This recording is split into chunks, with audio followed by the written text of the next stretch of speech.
Assalamualaikum warahmatullahi wabarakatuh. Perkenalkan, nama saya Dion Aska Purwananda dengan NIM 6670230001, kelas 3A. Pada kesempatan ini, saya akan menjelaskan mengenai isi jurnal yang saya buat untuk tugas ujian akhir semester, yaitu mata kuliah Kekuatan Politik Indonesia. Jadi, judul jurnal yang saya buat adalah Peran dan Pengaruh Media sebagai Aktor Kekuatan Politik di Indonesia dalam Kajian Konglomerasi Media dalam Era Demokrasi Kontemporer. Seperti yang kita ketahui bahwa media massa merupakan elemen kunci dalam demokrasi modern. Selain itu juga berfungsi sebagai jembatan komunikasi, penyedia informasi, pengawas kekuasaan, dan wadah diskusi publik. Namun, realitanya media sering kehilangan independensi karena pengaruh ekonomi dan politik, khususnya dalam konteks konglomerasi media. Seperti saat ini, era reformasi di Indonesia membawa kebebasan media massa yang signifikan. Namun, tetap menghadapi tantangan. Kepemilikan media terkonsentrasi pada beberapa kelompok elit yang kuat, menciptakan konglomerasi media, dan tantangan bagi pluralisme informasi serta independensi jurnalistik. Konglomerasi media semakin relevan dalam konteks demokrasi kontemporer karena media tidak hanya menyampaikan informasi, tetapi juga dapat mempengaruhi opini publik dan kebijakan. Di Indonesia, kemampuan ini sering disalahgunakan. Selain itu juga menghasilkan informasi yang bias dan tidak seimbang. Selain itu, konglomerasi media juga menurunkan kualitas jurnalisme karena jurnalis tertekan untuk mengikuti agenda editorial pemilik media. Tentu saja, hal ini dapat mengurangi kredibilitas media sebagai sumber informasi netral dan dapat dipercaya. Berdasarkan latar belakang yang sudah saya jelaskan tadi, maka dapat diketahui bahwa hubungan media dan aktor politik di Indonesia dapat menciptakan simbiosis mutualisme, yang dimana media digunakan untuk membangun legitimasi politik, sementara aktor politik dapat memberikan dukungan finansial yang mengurangi independensi media.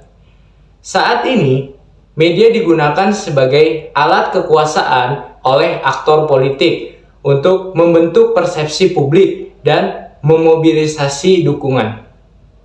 Seperti yang terjadi dalam Pemilu 2019, bahwa media dapat memainkan peran yang strategis dalam memperkuat agenda politik tertentu.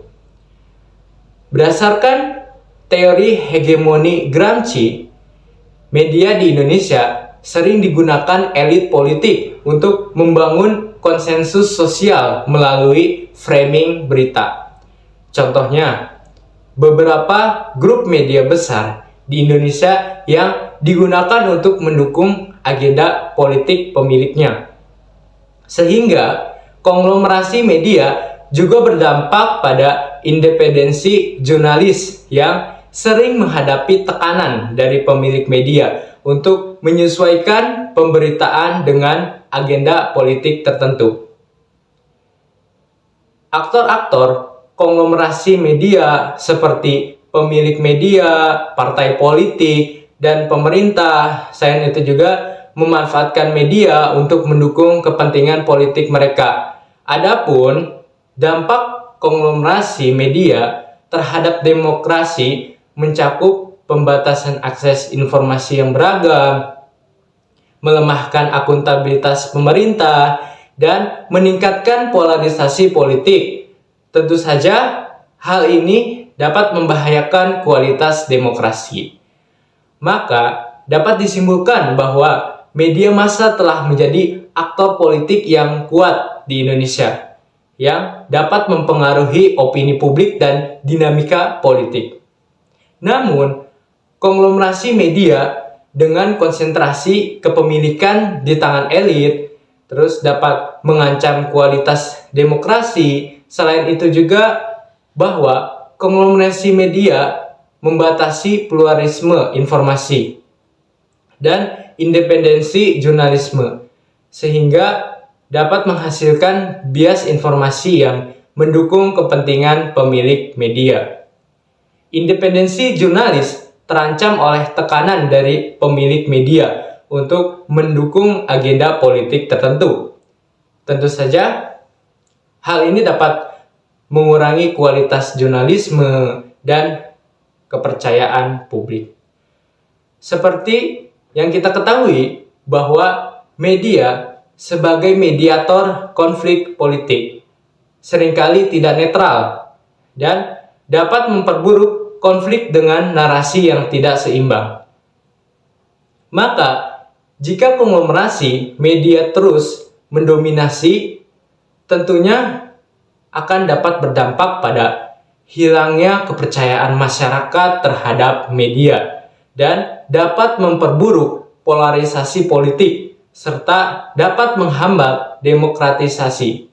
Maka, hingga saat ini, media memiliki potensi besar untuk mendukung demokrasi di Indonesia.